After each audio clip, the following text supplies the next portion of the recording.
یہ اس جہنم کی آگ کا 70واں حصہ ہے، یعنی 69 حصے اور اس کو تپایا جائے تو جہنم کی آگ ہوگی۔ ہم دنیا کی آگ کو سہ نہیں پاتے، ہم دنیا کی آگ میں اپنی انگلی نہیں رکھ پاتے، لیکن جہنم کی آگ اس سے 70 گنا زیادہ بھڑکائی ہوئی ہے۔ 1000 سال تک اس آگ کو بھڑکایا گیا تو وہ سرخ ہو گئی، لال ہو گئی۔ پھر حدیث پاک میں ہے دوبارہ اس آگ کو 1000 سال تک بھڑکایا گیا تو وہ آگ سفید ہو گئی۔ پھر 1000 سال تک اس آگ کو تپایا گیا تو وہ کالی ہو گئی۔ اب فرمایا گیا جہنم کی آگ صرف اور صرف کالی ہے، وہاں روشنی کا کوئی نام ہی نہیں ہے، وہاں کوئی روشنی کا نام نہیں ہے۔ دوزخ کی آگ کا اندازہ اس طرح بتایا گیا۔ جہنم میں ڈالے جانے والوں کی صفات سورہ واقعہ میں بھی موجود ہے۔ اللہ کریم نے فرمایا کہ جب وہ جائیں گے اصحاب الشمال ما اصحاب الشمال فی سموم و حمیم و ظل من یحموم لا بارد ولا کریم۔ جب ان کو ڈالا جائے گا، یہ بائیں جانب والے، کیا بائیں جانب والے تم کیا جانو، وہ ایسی خطرناک ہواؤں میں ہوں گے وہاں پر۔ اچھا 3 طرح کا عذاب بتایا گیا ہے، ایک آگ کا عذاب، ایک دھوئیں کا عذاب اور ایک ٹھنڈ کا عذاب بھی ہے۔ ٹھنڈ کا عذاب یعنی ایسی برفیلی جگہ کہ جو ہڈیوں کو گلا دیا کرتی ہے، وہ عذاب بھی وہاں پر ہے۔ زمہریر اس کو قرآن میں فرمایا گیا۔ تو وہاں ایک دخان بھی ہے، اللہ تعالیٰ نے فرمایا دھواں کا عذاب، جس سے دم گھٹتا ہے، جس سے سانس نہیں لے سکتا آدمی۔ یہ تینوں طرح کے عذاب ہیں۔ کھانے کے لیے تھوہڑ کا ایک درخت، تو تھوہڑ اس کو کہا گیا، شجرۃ الزقوم، یہ کانٹے دار ایک درخت۔ جب جہنمی بھوک کی شدت کا احساس کر رہے ہوں گے کہ ہمیں کچھ کھانا دیا جائے، تو ایک کانٹے دار درخت ہے جس کو تھوہڑ کا پھل کہا جاتا ہے، وہ دیا جائے گا۔ وہ اتنے کانٹے بھرا ہوا ہوگا کہ اس کو جب دوزخی کھائے گا تو اس کے گلے میں سے اٹک کر کے کانٹے حلق سے باہر آئیں گے، اس کی گردن سے کانٹے باہر نکلنے لگ جائیں گے، نہ وہ اندر جاتے ہیں نہ باہر آتے ہیں۔ اس پھل کی کیفیت یہ ہے۔ تو پھر وہ شدت سے چیخ مار کر کے کہیں گے کہ ہمیں پانی تو دیا جائے، تو اب مائے حمیم دیا جائے گا۔ مائے حمیم کیا ہے؟ اللہ تبارک و تعالیٰ نے قرآن میں فرمایا فشاربون شرب الہیم۔ یہ سورہ واقعہ میں اللہ تعالیٰ نے فرمایا کہ ان لوگوں کو اس دن جو پانی پلایا جائے گا وہ جہنمیوں کا سڑا گلا ہوا پیپ ہوگا جس کو پکایا جائے گا، اور اس کے بعد وہ اتنا کھولتا ہوگا کہ جب ان کو پھل ہضم کرنے کے لیے دیا جائے تو وہ پانی قریب کریں گے تو ان کے نیچے کا جبڑا لٹک کر کے نیچے زمین تک آ جائے گا، یعنی اس کی جھلس کر کے آگ اتنا گرم ہوگا، اس کے سوا ان کے پاس کوئی چارہ نہ ہوگا۔ وہی پانی جب وہ پینے کی کوشش کریں گے تو وہ پھل تو ختم ہوگا لیکن ان کی انتڑیاں پیچھے کے مقام سے نکل چکی ہوں گی۔ یہ کیفیت ان کی کنٹینیو ہوتی ہوگی۔ آپ تو یہ سمجھ رہے ہوں گے کہ کتنا دردناک عذاب ہے، اس کے بعد تو موت ہے، لیکن حدیث پاک میں یہ بھی ہے کہ جب ان جہنمیوں کا یہ عذاب دیکھیں گے تو وہ اتنا چیخ چیخ کر کے داروغہ دوزخ حضرت مالک رحمۃ اللہ رضی اللہ تعالیٰ عنہ سے درخواست کریں گے۔ حضرت مالک علیہ السلام جو جہنم کے داروغہ ہیں، اس فرشتے سے یہ پکار کر کے کہیں گے کہ ہماری بات کرا رب تعالیٰ سے، ہمارا حساب کر دے، ہمارا یہاں خاتمہ ہو جائے، ہم یہ سہ نہیں پا رہے ہیں۔ قرآن پاک میں یہ بھی ہے کلما نضجت جلودہم بدلناہم جلودا غیرہا لیذوقوا العذاب، جب ان کی چمڑیاں جلیں گی اللہ فرماتا ہے ہم دوسری چمڑی پہنا دیں گے تاکہ وہ نیا عذاب چکھ سکیں۔ حضرت کعب احبار رضی اللہ تعالیٰ عنہ فرماتے ہیں 1 گھنٹے میں 70 بار چمڑی بدلی جائے گی، 1 منٹ سے بھی کم ٹائم میں ان کی چمڑی بار بار بدلی جائے گی تاکہ وہ نیا عذاب چکھ سکیں۔ کیونکہ چمڑی جلنے کے بعد جیسے کہ سائنس بھی یہ کہتی ہے کہ پین ریسیور ختم ہو جاتا ہے، درد کو محسوس کرنے والا حصہ جلنے کے بعد کم ہوتا ہے، اور قرآن کہتا ہے کہ ہم نئی چمڑی ان کو لگائیں گے تاکہ درد کا احساس ہر بار ہوتا رہے۔ اب جب وہ 1000 سال تک حضرت مالک علیہ السلام ان کی طرف توجہ نہیں کریں گے اور پھر کہیں گے تم مجھے کیوں کہتے ہو، تمہارے رب سے کہو۔ اس کے بعد پھر 1000 سال تک وہ حضرت مالک کو چیختے رہیں گے کہ رب سے ہماری بات کرا۔ حضرت مالک اللہ کریم کی بارگاہ میں کہتے ہیں اے رب العالمین، دوزخ میں پڑے ہوئے ان تمام جہنمیوں نے تجھے پکارا ہے، تو ان کا فیصلہ فرما دے۔ اب رب تبارک و تعالیٰ فرماتا ہے 2 روایات میں، اس میں سارے کفار بھاگتے ہوئے دروازے کی طرف آئیں گے اور جنتیوں کو بھی بلایا جائے گا اور جنتی بھی بھاگتے ہوئے دروازے تک آئیں گے۔ جنتی ڈر رہے ہوں گے کہ کہیں ہم کو نکلنے کے لیے نہ کہا جائے، اور دوزخی اس بات کی خوشی میں ہوں گے کہ شاید ہم کو یہاں سے نکالا جا رہا ہے۔ اور جب سب پورے دروازے کے قریب پہنچیں گے تو رب تبارک و تعالیٰ جہنمیوں سے پوچھتا ہے، سوال فرماتا ہے کہ اگر تمہارے یہاں سے نکلنے کے لیے فدیہ دینا پڑے تو کیا دے سکتے ہو؟ تو وہ کہیں گے کہ جتنی بڑی دنیا ہم چھوڑ کر کے آئے، دنیا میں جو کچھ بھی نعمتیں تھی، جتنا مال تھا، جتنا سونا چاندی، پوری دنیا، مولا اگر یہ دینے کی ہماری طاقت ہو تو ہم وہ سب دے کر کے جہنم سے نکلیں گے، پوری دنیا دے کر کے ہم تیرے دوزخ سے نکلیں گے۔ تو رب تعالیٰ فرماتا ہے میں نے تو اتنا بڑا حکم تم کو دنیا میں نہیں دیا تھا، میں نے تو صرف تم کو ایمان لانے کا کہا تھا، اور تم نے کفر کر کے اتنی بڑی سزا کو اپنے اوپر مسلط کیا۔ آج پوری دنیا فدیے میں دینے کو تیار ہو، اور کل جب تم زندہ تھے تو 2 رکعت تمہارے لیے بھاری تھی، تمہارے لیے راہ خدا میں 1 روپیہ بھاری تھا، اور آج پوری دنیا فدیہ میں صدقہ کر کے نکلنا چاہتے ہو۔ رب تبارک و تعالیٰ جہنمیوں سے فرمائے گا میں نے اتنی بڑی چیز کا تو تمہیں دنیا میں حکم نہیں دیا تھا، اتنی بڑی چیز کا حکم نہیں دیا تھا۔ اب سنو، ایک مینڈھے کی شکل، ایک بکرے کی شکل کی کوئی چیز لائی جائے گی جنت اور دوزخ دونوں کے بیچ میں، جنتی بھی دیکھ رہے ہوں گے اور دوزخی بھی دیکھ رہے ہوں گے۔ رب تبارک و تعالیٰ ان دونوں لوگوں سے پوچھے گا، جنتیوں کو بھی اور دوزخیوں کو بھی، کہا اس کو پہچانتے ہو، اس کو پہچانتے ہو، یہ کیا چیز ہے؟ سب پکار کر کہیں گے ہاں مولا ہم پہچانتے ہیں، یہ موت ہے، یہ موت ہے جو ہمارے ہاں آیا کرتی تھی۔ موت کو سب پہچانیں گے۔ تب رب تعالیٰ فرشتوں کو حکم فرمائے گا موت کو اب ذبح کر دو۔ موت کو سب کے سامنے ذبح کر دیا جائے گا، ایک مینڈھے کی شکل کی چیز لا کر کے، اور رب تعالیٰ اس وقت فرمائے گا اب نہ جنتیوں پر موت آئے گی نہ دوزخیوں پر موت آئے گی، موت ہے ہی نہیں۔ تو اب جس کو جو سہنا ہے وہ سہنا ہوگا۔ تم 10 بار جلائے جاؤ گے تو بھی مرنا نہیں ہے، تم 10 بار کاٹے جاؤ تو بھی مرنا نہیں ہے۔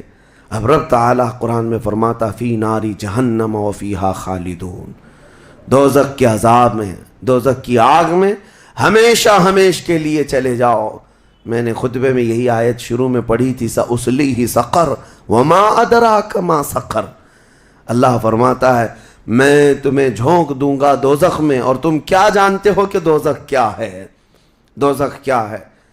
اللہ تعالیٰ نے قرآن پاک میں اس کے متعلق فرمایا ہے وما ادراک ما ہی نار حامیہ، تمہیں پتہ ہے کہ یہ کیا ہے؟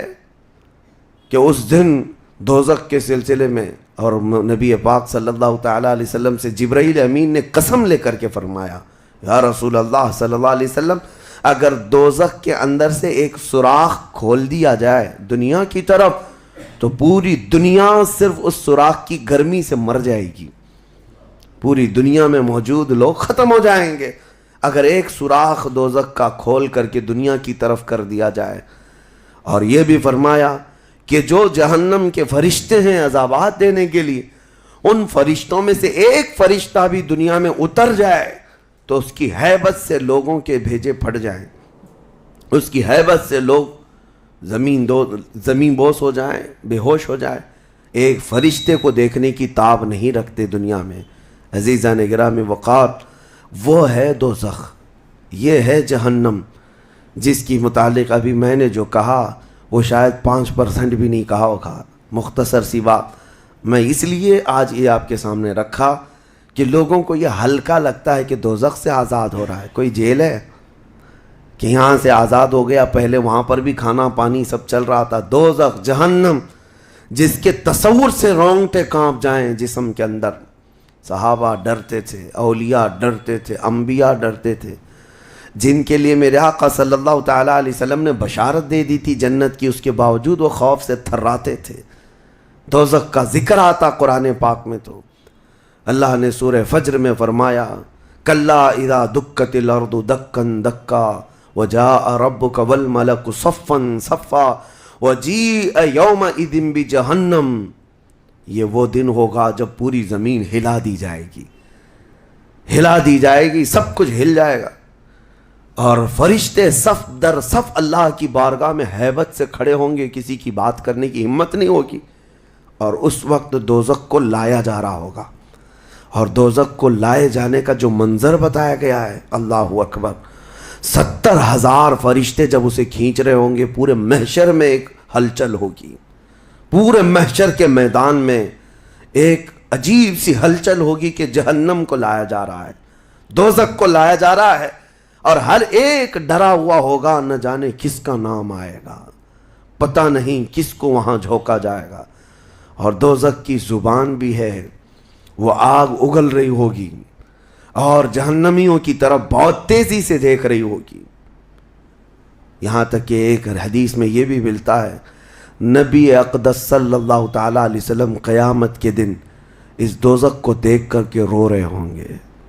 میرے آقا صلی اللہ تعالیٰ علیہ وسلم، اے اللہ، آخر اس دوزخ کو لایا گیا، کیا اس میں اب میری امت کو جھونکا جائے گا؟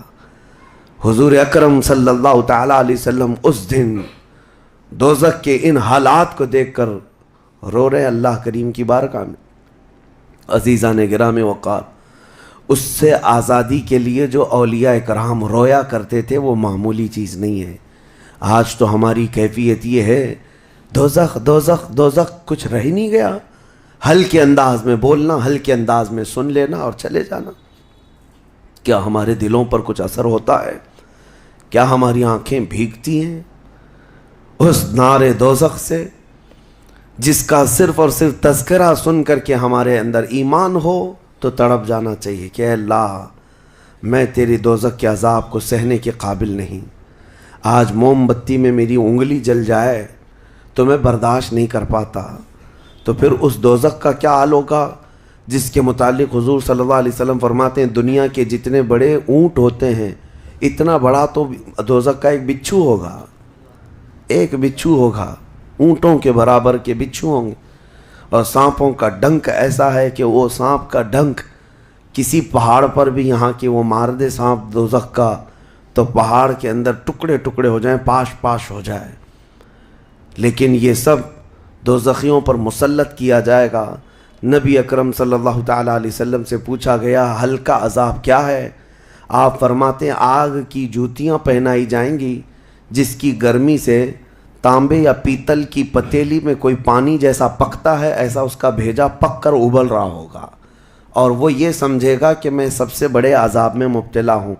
حضور فرماتے جبکہ وہ سب سے ہلکے عذاب میں ہوگا، اور جو دردناک عذاب ہے، جو ذلت والا عذاب ہے، جو بڑا عذاب ہے، اس کا تو اندازہ ہی نہیں۔ لیکن یہ تمام حالات اس رمضان کے اخیر عشرے میں اسی لیے عرض کر رہا ہوں کہ یہ عشرہ وہ مبارک ہے کہ جس کے متعلق حدیث میں ہے کہ اس میں اللہ تعالیٰ بہت سارے لوگوں کو دوزخ سے آزاد کرتا ہے۔ وہ کون لوگ ہوں گے جو دوزخ سے آزاد ہو رہے ہوں گے؟ کاش ان کو طلب ہوتی کہ ہم دوزخ سے آزاد ہوتے اس آخری عشرے میں، ورنہ آخری عشرے میں تو لوگ رات بھر کیرم کھیلنے میں گزار رہے ہیں، رات بھر فٹ بال اور کرکٹ کھیل کر کے، جبکہ بخشش کی راتیں ہیں۔ اللہ کریم ارشاد فرما رہا ہے ان راتوں میں مجھ سے مانگ لو، میں تمہیں جہنم سے آزاد کروں گا۔ کس کو پڑی ہے؟ کس کو پڑی ہے؟ ہر کوئی یہ سوچتا ہے کہ رات کس طرح سے بتائیں۔ لوگ اپنے رات کے ٹائم پاس کرنے کے لیے الگ الگ ہیلے بہانے ڈھونڈ رہے ہیں۔ کسی کو لوڈو کھیلنا ہے، کسی کو کیرم کھیلنا ہے، کسی کو کرکٹ کھیلنا ہے۔ او امت مصطفیٰ، تمہاری قسمت کیا ہو گئی؟ تمہاری سوچیں اور تمہاری فکریں کیسے بدل گئی؟ زندگی تو کھیل کود میں گزری ہی ہے، کیا یہ آخری عشرہ بھی تم اسی طرح کھیل کود میں گزارو گے؟ وہ رحمان رب ذوالجلال جس کی ہیبت سے ملائکہ کانپ رہے ہیں، ملائکہ تمہاری طرف دیکھ کر کے کیسے رشک کرتے تھے، لیکن آج کیا ہو گیا تمہارے اوپر؟ آج بھی ملائکہ دیکھ رہے ہوں گے، اور اللہ کریم روزانہ پکار رہا ہے اس امت کو، لیکن یہ امت اس کی طرف توجہ نہیں کرنا چاہتی۔ کسی کو مانگنا نہیں ہے کہ مولا ہماری بخشش کر دے۔ تراویح میں بھی تو ایسے بھاگتے ہیں جیسے لگتا ہے کہ باہر ان کا سامان چھوٹ گیا ہے، ایسے فوراً مسجد سے بھاگ کر چلے جائیں۔ تمہیں 1 گھنٹہ اللہ کے گھر میں بھاری پڑ جاتا ہے، کوئی حافظ اگر 10 منٹ زیادہ کر دے تو اس کے اوپر بمباریاں ہو جاتی ہیں، لوگوں کو ایسا لگنے لگتا ہے جھیلا دیا آج تو اس نے، کس کام میں؟ ارے میرے عزیزو، جو جنتی خواتین کی سردار ہے میرے مصطفیٰ کی بیٹی، سجدے سے سر اٹھاتی تھی صبح کے وقت، پھر یوں کہتی تھی کہ مولا تیری راتیں کتنی چھوٹی ہو گئی کہ میرا سجدہ پورا نہیں ہو پاتا، تیری راتیں کتنی چھوٹی ہو گئی کہ میرا پورا سجدہ نہیں ہو پاتا، اور تم یہاں پر رکعتوں کو گن گن کر کے بھاگنے کے فراق میں ہو۔ دنیا کے ہزاروں کام پڑے ہیں میرے عزیزوں، لیکن کیا ہوگا اس دن جب قیامت کے دن فیصلہ سنا دیا جائے؟ اس دن سوائے اس کے کچھ نہیں کہو گے کہ اے اللہ ربنا اخرجنا نعمل صالحا، اے اللہ ہم کو یہاں سے نکال دے، ہم نیک کام کر کے آئیں گے۔ یہ قرآن میں ہے، دوزخی ہر ایک پکارے گا ربنا اخرجنا نعمل صالحا غیر الذی کننا نعمل، پہلے جیسے کرتے تھے ویسا نہیں کریں گے، ہم اچھا کام کر کے آئیں گے، ایک بار ہم کو نکال دے۔ رب تعالیٰ فرماتا ہے کلا، ہرگز نہیں، ہرگز نہیں۔ اللہ فرماتا ہے اب اس کے بعد کوئی موقع نہیں، اور جہنم کا دربان خود ان سے پوچھتا ہے الم یاتیکم نذیر، کیا تمہارے پاس کوئی ڈر سنانے والا آیا نہیں تھا؟ وہ کہیں گے قالوا بلا، ہاں آیا تو تھا، آیا تھا، ہم کو دوزخ کے متعلق بتایا تھا۔ فکذبنا وقلنا ما نزل اللہ من شیء، ہم نے تو جھٹلا دیا تھا، ہم نے تو کہہ دیا تھا کہ اللہ کی طرف سے کیا چیز آئی ہے۔ سورہ ملک پڑھو تبارک، اس میں بھی اللہ تعالیٰ نے فرمایا اذا القوا منہا، یعنی جب کبھی اس میں ڈالے جائیں گے تیز چنگھاڑ سنیں گے اور ان کو تانے دیے جائیں گے جہنمیوں کو۔ میرے عزیزو، وہ کون سے اعمال ہیں جو لے کر کے جاتے ہیں؟ وہ ایک لمبی فہرست ہے۔ سب سے پہلی چیز اللہ کے ساتھ شرک کرنا اور کفر کرنا، یہ ہمیشہ ہمیشہ کے دوزخی ہے، شرک اور کفر میں ہمیشہ دوزخ میں رہے گا۔ اس کے علاوہ جو گناہ ہیں اکثر دوزخی جو ہوں گے، سورہ مدثر کی آیت میں پڑھتا ہوں 29ویں پارے میں، بہت سارے جہنم میں جو گئے ہیں تو جہنمیوں سے پوچھا جائے گا یتساءلون عن المجرمین ما سلککم فی سقر، دوزخی دوزخ سے پوچھ رہے ہوں گے ایک دوسرے سے کہ تم کیوں آئے دوزخ میں، تم کیوں آئے؟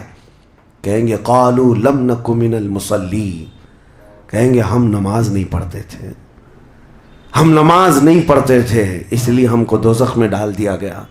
وَلَمْ نَكُ نُطْعِمُ الْمِسْكِينَ، اور ہم مسکین کو کھانا نہیں کھلاتے تھے، ہم کسی مسکین کو کھانا نہیں کھلاتے تھے، دوزخ میں لائے گئے۔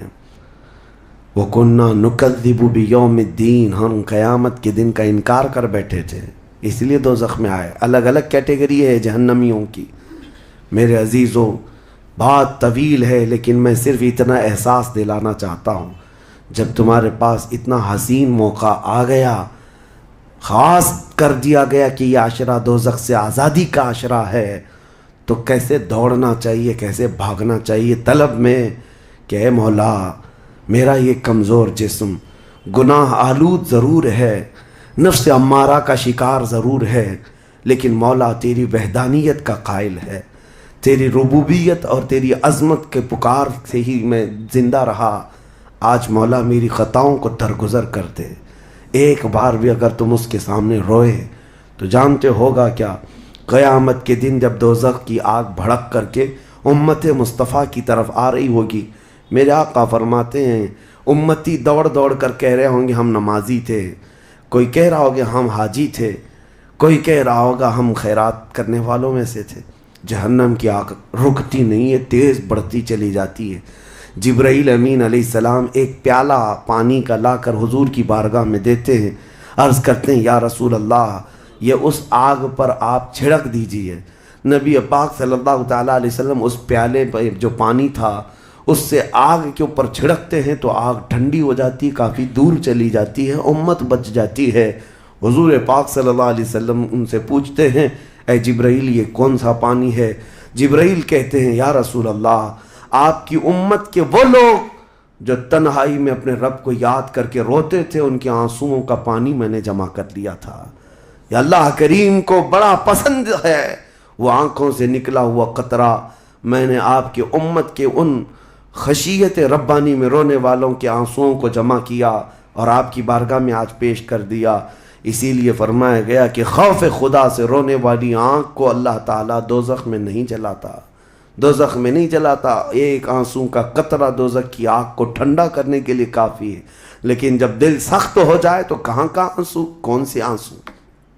جب دل پتھر کی طرح ہو جائے تو کون سے آنسو؟ ہم کو کس بات کی پڑی ہے؟ ہاں اگر 4 روپیہ گم ہو جائیں تو آنکھیں رونے لگ جاتی ہیں۔ دیکھو ابھی اگر تمہارا موبائل، گھڑی، پرس گم ہو جائے تو رونے لگ جاؤ، گھر میں کسی کے ساتھ کچھ ہو جائے تو رونے لگ جاؤ۔ دنیاوی چیزوں میں تو ہمارا دل لگا ہوا ہے، ہماری آنکھیں بہتی بھی ہیں تو دنیا کے کھونے پر رونا، دنیا کے جانے پر۔ ہماری اولاد بھی دنیا ہے، ہماری بیوی بھی دنیا ہے، ہمارے ماں باپ، یہ ساری دنیا ہے جن کے غم میں تو ہم رو لیتے ہیں۔ لوگوں یہاں تو ہم نے دیکھا ہے جھوٹی دوستی ہے، جھوٹی دوستی ہے، کسی دوست کی دوری پر ہی پتہ نہیں کتنے کتنے دن روتے ہیں، جبکہ وہ دوست نہ تمہاری قبر میں بیٹھنے کو تیار ہے نہ حشر میں تمہاری شفاعت کے لیے تیار ہے۔ ہم ایسوں کے لیے تو روتے رہ گئے، لیکن جو تمہارے لیے جان سے زیادہ قریب رسول ہے، قیامت کے دن انا لہا پکار رہا ہو، اس رسول کے لیے ہم کب روئے تھے؟ اس رسول کے فراق میں ہم کہاں روئے؟ یہ ہم لوگوں میں سے تھوڑی نہ ہے، وہ الگ لوگ تھے جنہوں نے پکارا تھا تنم فرسودہ جہاں پاراز ہجراں یا رسول اللہ، اے اللہ کے رسول آپ کی جدائی کے غم میں میرا تو جسم پھٹا جا رہا ہے۔ وہ الگ لوگ تھے، وہ الگ لوگ تھے۔ آج ہمارے غم کے آنسوں کسی اور کے لیے ہو جاتے ہیں، اسی لیے بدلو میرے عزیزوں، آخری عشرہ ختم ہونے سے پہلے پہلے اپنے آپ کو اللہ کے حوالے کر دو اور کیوں کہو کہ مولا اب ہم میں سے کسی کو یہ نہیں معلوم کہ یہ عشرہ ختم ہونے کے بعد ہماری زندگی میں دوسرا رمضان رکھا بھی ہے یا نہیں پتا۔ اس رمضان کا چاند ختم ہو جائے، شوال آتے ہی یہ ساعتیں ختم ہو جائیں گی آپ کی، اس کے بعد ایک جمعہ بچ گیا آپ کے پاس، آخری جمعہ، یہ ایک ہفتہ رہ گیا اور اس کے بعد رمضان ختم ہوگا اور کوئی گارنٹی نہیں ہے اگلا رمضان تم دیکھو گے۔ پچھلے رمضان جنہوں نے میرے سے مصافحہ کیا تھا، جو میرے ساتھ بیٹھے تھے، آج وہ قبرستان میں ہیں، میں جانتا ہوں، میں جنازہ اٹھایا ہوں، میں نے جنازہ پڑھا ہے، جو رمضان المبارک میں بالکل صحت مند تھے، لیکن اس رمضان تک ان کی زندگی نہیں رکھی گئی تھی، وہ جا چکے۔ لیکن میں یہ کہتا ہوں جانا تو مجھے بھی ہے، جانا تو آپ کو بھی ہے۔ ہم میں سے یہ نہیں معلوم کہ آخری رمضان کو ہم قدر کے ساتھ گزاریں یا اسی طرح بے قدری میں گزارتے ہیں۔